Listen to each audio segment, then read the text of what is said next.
সূর্যের সবচেয়ে কাছাকাছি গিয়ে ইতিহাস গড়েছে নাসার মহাকাশযান পার্কার সোলার প্রোব। বাংলাদেশ সময় শুক্রবার সূর্যের ৩৮ লাখ মাইল কাছাকাছি পৌঁছাতে সক্ষম হয়েছে এটি।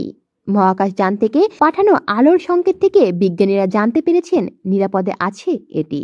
সূর্য সম্পর্কে আরও জানার প্রচেষ্টা মহাকাশ বিজ্ঞানীদের অনেক আগে থেকেই ছিল। জ্বলন্ত এই বিশাল অগ্নিকাণ্ডকে জানতে গবেষণা চলছে প্রতিনিয়তই। এরই ধারাবাহিকতায় এবার সূর্যের কাছে গিয়ে ইতিহাস গড়ল নাসার মহাকাশযান। যুক্তরাষ্ট্রের মহাকাশ সংস্থা নাসার মহাকাশযান Parker solar probe eastern time zone অনুযায়ী বৃহস্পতিবার সফলভাবে সূর্যের কাছাকাছি যেতে সক্ষম হয়েছে। এর আগে আর কোনো মহাকাশযান সূর্যের এত কাছাকাছি যেতে পারেনি। নাসা জানায়, গেল মঙ্গলবার পার্কার সোলার প্রোব নামে মহাকাশযানটি সূর্যের দিকে ছুটতে শুরু করে। তখন এর গতি ছিল ঘন্টায় প্রায় 4,30,000 মাইল। যাত্রার পর থেকে যোগাযোগ বিচ্ছিন্ন হয়ে যায় মহাকাশযানটির সঙ্গে। প্রোগ্রাম করা ছিল এটি যদি সফলভাবে সূর্যের কাছাকাছি পৌঁছাতে পারে তবে আলোক সংকেত পাঠাবে। বিজ্ঞানীদের অধীর অপেক্ষা ছিল এই একটি সংকেতের জন্য।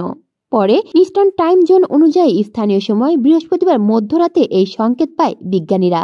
তারা জানায়, পার্কার সোলার প্রোব সূর্যের প্রায় ৩৮ লাখ মাইল কাছাকাছি যেতে পেরেছে নানা প্রতিকূলতা পাড়ি দিয়ে। এ সময় যানটিকে সহ্য করতে হয়েছে ৯৮০ ডিগ্রি সেলসিয়াস তাপমাত্রা।